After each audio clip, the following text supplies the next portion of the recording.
Saichi was a lonely boy that was bullied by everyone in his class for the way he looked. One day, the god of the world made an announcement and gave everyone a power before sending them to a new world.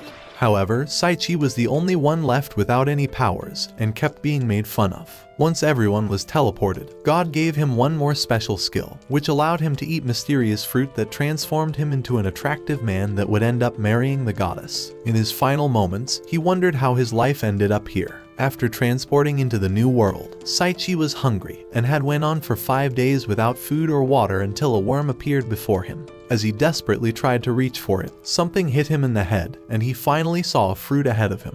After analyzing it, the appraisal system defines this as the fruit of evolution. He thinks this sounds like a scam, but takes a bite anyway only to throw it up. A voice activates in his head, announcing that the effects of the fruit will now be activated. He sits in shock, worrying that he's about to die. But nothing occurs. Saichi walks around to find monkeys dancing around and appraises them to be level 120. They walk away from their base, and he sees all the fruits of evolution that they left and decides to store all of them in his box along with the best recovery potions in the world. His schoolmates are all gathered without him, but not a single one of them cares about how he currently is doing.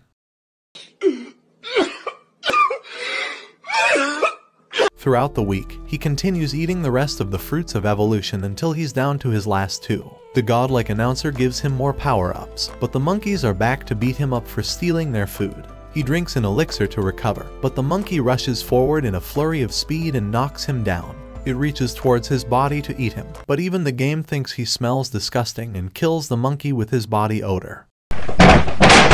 Treasure drops before him along with a book that he reads, and he hears the announcer telling him that his evolution will now begin. Before he knew it, he had woken up with a skinnier body and remembers his body being dismembered and his bones being broken until his body had transformed. The announcer adds 1,000 to all skills, making him one of the strongest beings while still having 9 out of 10 evolutions left. However, his level is still level 1 after killing the monkey, so he decides to run around hunting level 300 monsters to increase his level and evolutions with his new super speed abilities and guillotine kicks. But no matter how many of them he defeats, his level never increases, so he decides to continue collecting treasures and gaining special abilities in the meantime, even acquiring legendary daggers in the process and reading about the history of the wolves. His evolution commences once more, and after a week of hunting monsters, he only has 1 evolution left. But before he can recover, monkeys have surrounded him once more, and a giant red monkey asks him to fight against it. Saichi asks if he could refuse, but the monkey denies him because he's ugly.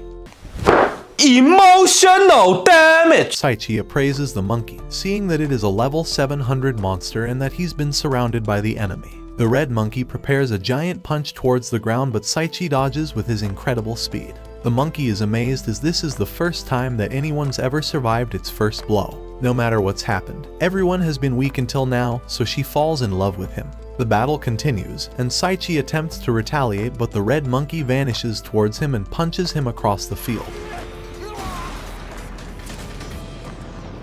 The force is enough to nearly kill him, and Saichi hangs on to his last remaining HP before dying.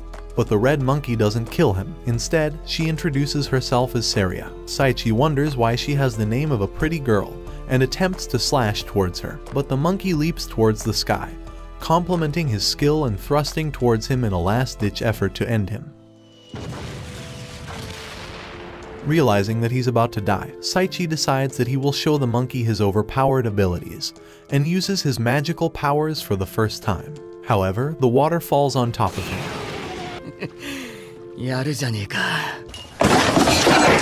And the gorilla begins launching a barrage of attacks to end Saichi. The flurry of punches nearly knock him out, but he remembers everyone at school bullying him and calling him a pig. So in his last moments of desperation, he realizes that he must think of an ability that will end this fight. As the last punch is ready to end him, he raises his armpits and releases his disgusting odor. The monkey's punch stops in its track, and Saria tells him that she will take him and marry him.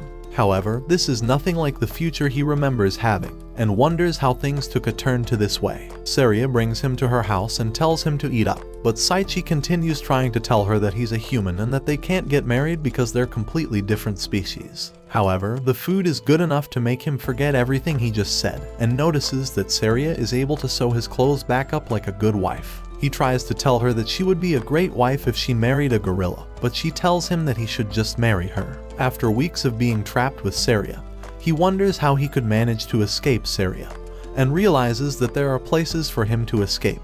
His scheming is interrupted by Saria as she tells him that he's too ugly to date a human girl, so he might as well date a monkey because he looks like one. Yo, that one there was a violation. Personally, I wouldn't have it. Later on, the Great Escape plan will finally go into effect now that she's distracted. But a giant spider is ready to kill him. Saria realizes he's in danger and punches the spider to the sky. She asks him if he's okay, and he realizes that she truly cares about him. This entire time she's been so worried about him, yet he keeps rejecting her just because they're different species. Meanwhile, a skeleton sits below them, remembering how he lost faith in humanity and cursed this entire world. He wishes for someone to save him from this darkness. Saichi continues spending his days with Saria, thinking that it's not so bad after all. However, she reveals to him that she's been searching for the fruits of evolution to give to her future husband. He tries to deny knowing anything about it, but Saria tells him that they allow a person to ascend to the peak of their race as long as they don't eat 11 of them, because then they will die. She tells him she will kill whoever stole them from her, but Saichi bends on his knees and asks her not to kill him. This only motivates Saria to marry him more, but after he screams that he doesn't want that, she asks him if he hates her. He tells her that he doesn't hate her, but Saria doesn't care about the rest and is ready to marry him now. After she leaves, Saichi takes his only opportunity to escape and runs into the forests. On the other side of the planet, the god of the world has greeted all of the high school students and told them that they were the only ones capable of defeating the demon lord of this world because of their incredible strength. But weeks pass of just training, and their commander forces them to continue training before they leave and die in the wilderness. Saichi continues running away for his freedom, but Saria has finally caught up to him and sprints like Usain Bolt while screaming at him to not go that way. Saichi will never be her prisoner again, and uses his instant movement to disappear away from her at super speed. They continue running until Saichi finally approaches the entrance to a cave filled with red air. His only course of action is to enter after hearing Saria's scream, and after exploring it for a while, he sees a skeleton sitting on a throne. The skeleton welcomes him, telling him that he must be rather strong for making it this far. When Saichi appraises the skeleton, he sees that it's only a level 1 Dark Lord. He wonders how he's so weak, but the Dark Lord tells him to check again because it deceived him. Saichi sees his level is 1500 and knows that he's about to meet his doom. The Dark Lord vanishes in an instant behind him, ready to kill him with a slash of his sword. In the last moment, however, Saria steps in between them, getting stabbed to save Saichi's life. Saichi holds on to Saria, and she tells him that she's glad she was able to make it in time to save him. He screams her name, telling her that he will get her a recovery potion, but she tells him that she's glad that he finally called her by her name, because she is already dead. She says that she's only been able to keep talking because of her special ability, but it won't last long. He wonders why someone like her would love him, especially when he would constantly call her awful things and not even see her the same as him. But for Saria, Saichi was the only person who ever interacted with her normally, so she enjoyed someone finally treating her like a normal person. She asks him for a final request, that he continues smiling for her. The Dark Lord is infuriated with their ridiculous love, and Saichi summons his sword, telling him that he knows nothing of it. He vanishes behind him, summoning his bone and sword and slashing against him. Saichi screams that Saria was a kind girl like he would never imagine. Memories of their time together flash his head, and he screams that he loved Saria. She hears his words, and a golden glow begins to wrap around her. He casts his magical ability, sending water streams toward the Dark Lord, but they are all swallowed by his magical void hole. The Dark Lord commands him to accept his death, but Saichi tells him that he hasn't responded to Saria's feelings yet and hasn't gone through his last evolution yet. He vanishes towards him with instant movement and pierces towards the Dark Lord.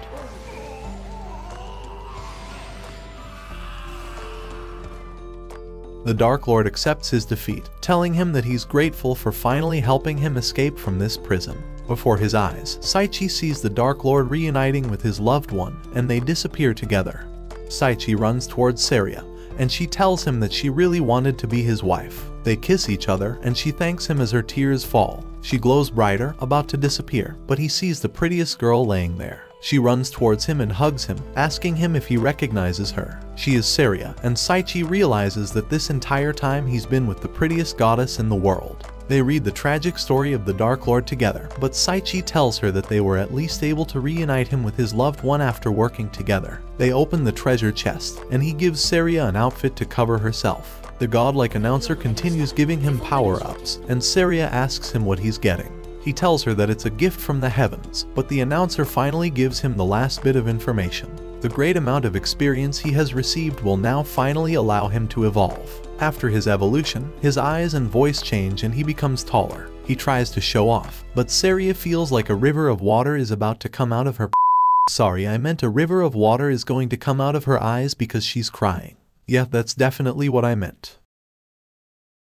Saria promises that she will be with him wherever he travels, but a mysterious animal comes to interrupt them. He awards them for defeating the Dark Lord, giving a travel set like this is some MMORPG and new outfits. They get teleported away and arrive into a world filled with grass. Together, they head off to start their new adventure. But before they can reach the town, they have an encounter with a random slime which Saichi ends with a single blow. He finally levels up, and a light comes flashing from his eyes. The helmet transforms into a black robe, and a note falls from inside. The sheep congratulates him on finally leveling up, and tells him that this helmet evolved with him and will cover how monstrously strong he is compared to everyone.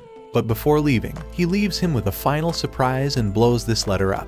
They finally arrive at the town, and Saichi asks a local man about the Adventurers Guild. However, the man warns him that he should avoid going to the guild if it's the last thing he does because of how terrible it will be. The man welcomes them to the capital, and they decide to completely ignore his advice and go to the guild.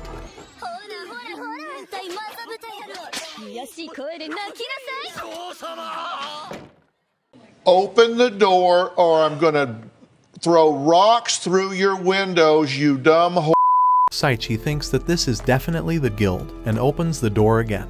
He sees that this guild is just filled with nutcases going crazy, and Saria asks to see what's inside. Saichi is about to run away with her, but the guild master comes and shows off his muscles, telling them that they are welcome to come register with the guild, and slowly pushes them inside the guild with his flexing. The guild master informs Mrs. Plot that they have a new member, and she introduces herself as Eris the receptionist. Saria encourages him to register with the guild while considering that everyone else is enjoying themselves here. They join the guild, but a group of 3 bandits come inside and begin picking on Saichi. They hold him, telling him that they want him to come with them for a bit. The men escort him out with their bats and brings him to a muscular man. They force him to take his cloak off, and they all think he's hot. They ask him if he would like to develop Plot and that it'll be fine once he gets used to it. What do you mean by that?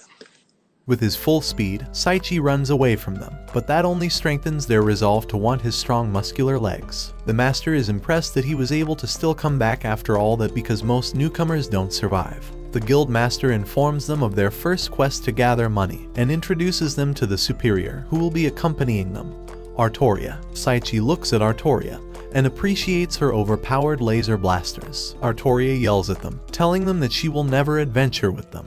But the master tells her that he was able to survive those weird bandits, so he can definitely survive her calamity. She reluctantly agrees to help them and introduces herself as Artoria the Calamity. They walk to start their first quest and head to an orphanage. Saichi walks around with Artoria and wonders why she's walking so far ahead of everyone. A boy runs by and trips, and while Artoria is trying to treat him, the logs behind her fall on them. Saichi runs to see if they're okay, but notices that Artoria already knew that something bad was going to happen. She's disappointed by herself. They head to start their next quest, but as Saichi walks towards the ruins, they all fall on top of him. Artoria kneels in despair. She thinks that it's all her fault because she's always had the name of Calamity attached to her. She even blamed herself for her parents' death and spent her entire life in loneliness without depending on anyone because of this curse attached to her. Saichi's arm comes out of the rubble, and Artoria yells at him for doing things on his own without directions because it could get all of them killed. She runs away after screaming at him, and he believes that she's actually a really kind person. The school is still undergoing training, but after even 5 months of this, none of them are strong yet. Later on, the receptionist asks if they have a place to stay out, but because they're nomadic travelers, they of course don't. Artoria invites them to stay with her, and they gladly accept her kind offer. Their travels continue together, and Artoria asks him to gather more herbs before heading home. But after searching for hours, he overhears a group of 3 goblins talking about catching humans. Saichi decides to interrupt them, but they tell him that they will kill him for overhearing their secret plan of overtaking the human realm. They call forth their giant troll, and the giant troll uses his entire might to strike down Saichi. However, Saichi has had a hidden skill this entire time, the ability to take the opponent's blow and transfer the damage onto them. He attempts to ask them about the herbs, but they all turn around and run away from him. Their superior asks them why they disobeyed her and entered the human realm, and they tell her that they wanted to be of more help for her. They set up teleportation spells across the entire realm to the Black Dragon God's entrance. Their master is pleased by how evil they were, but will still punish them for disobeying her with 500 whips. The day of the final guild test comes for Saichi and Saria, and Artoria is going to proctor them. The day begins as usual, and Saichi and Saria attempt to defeat a slime to achieve their mission. However, the slime teleports before they are able to hit, and Artoria notices that there were hidden teleportation spells across this entire land. She tells them to walk back to the guild, but accidentally activates a teleportation spell. Saichi and Saria hold on to her and enter the place with her. They wonder where they have been teleported to, and Artoria tells them to stick close to her and hands them a stone that will allow them to find her if they get separated. But before they know it, Artoria steps on a stone that causes a wall to raise from the floor and separate both of them. Saichi panics and tries to punch the wall with his full might, but only hurts his hand instead. Artoria desperately battles alone, bleeding as she fights a mummy but builds up the courage to slash it down. Saichi and Saria begin looking for a way to find Artoria, and Saichi finds a secret chest but decides to just ignore it. The chest begins talking, asking them to open it and releasing limbs from inside. It jumps towards them, and Saichi destroys it with a single hit. They look inside the chest for the loot, and Saichi finds a misfortune ring that has the ability to multiply the wearer's luck by -2. A light shines from Saria's plot, and she wonders why the stone Artoria gave them is shining red. Meanwhile, Artoria enters the boss's lair, and the dragon welcomes her to her death as she prepares to fight it off. They realize that the stone she gave them only lit up red if she's in danger. They try to use the guide stone to locate her.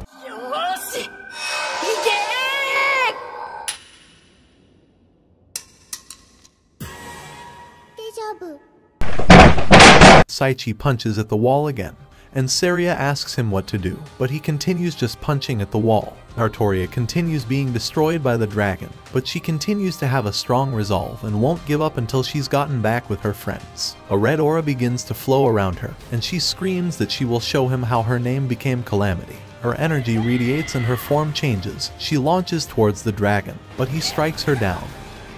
With all her energy, she continues trying to resist, but the dragon casts 3 blades that send her flying back towards the wall. Artoria is frustrated by her weakness, but continues using her ability to launch towards the dragon.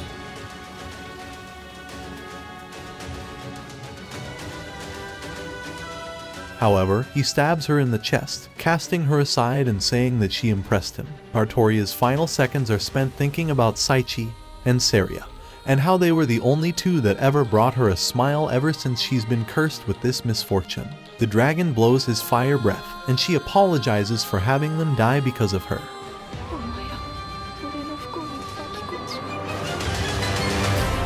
She hears Saichi's voice telling her that they're here to save her. The dragon prepares another blow, but Saichi teleports away with his instant movement. He attempts to get closer to the dragon, but the dragon's energy attacks ward him off. After appraising the dragon, Saichi sees that the dragon's level is over 5,000 and realizes that he's about to be screwed. The dragon whips his tail, and Saichi narrowly teleports away. However, the dragon uses telekinesis to force Saichi to stay in one place, and blasts him towards the wall with his tail whip. Saichi throws up blood and falls down, wondering why none of his skills are activating right now. The dragon announces that he will end this fight, unleashing his most powerful spell, Hell's Inferno. Saria yells at him to use the water spell he used when fighting her, and he summons his legendary dagger and brings a giant waterfall to fall onto the dragon. The dragon is angered by this, unleashing his fire breath towards Saichi. Saichi flashes away, activating his ultimate skill Gale, but the dragon forces him to stay locked in place once again. He forces his mind to move, and the godlike announcer gives him the skill of intimidation resistance and allows him to move freely. He unlocks the ultimate skill one with the sword and rushes towards the dragon.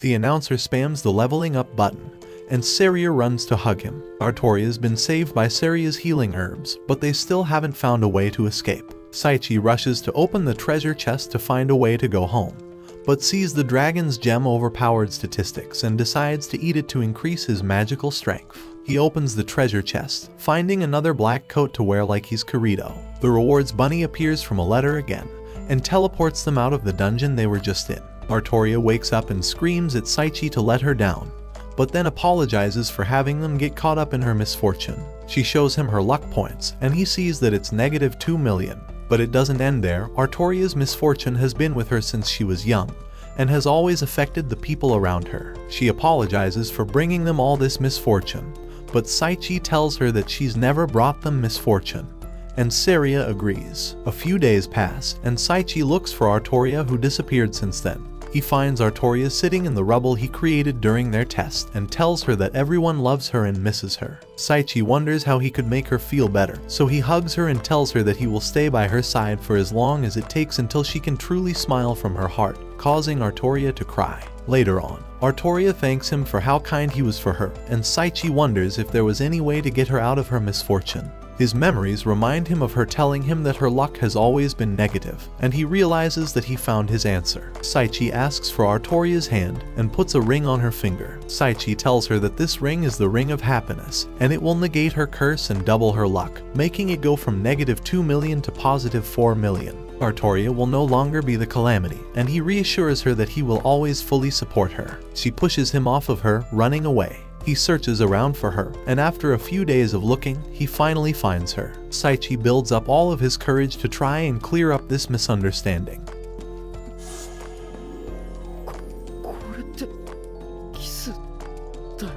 Artoria understands that he didn't give her this ring because he felt like she was bad luck for him, but tells him that she doesn't care about all of that because she's fallen in love with him. She knows that he has Saria, but asks him if she can still be by his side, even if she's not the most ladylike girl. Saichi realizes that he can't choose between the two of them, so he pushes her back.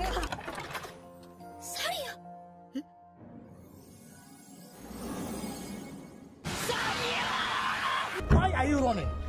Why are you running? Saria tells him to accept her. Saria is a little sad she won't be able to have him all to herself, but knows that she was never able to monopolize him in the first place. Saichi thanks Saria for being the best girl, and Saichi turns to Artoria, but she tells him to call her R because that's what her close friends call her.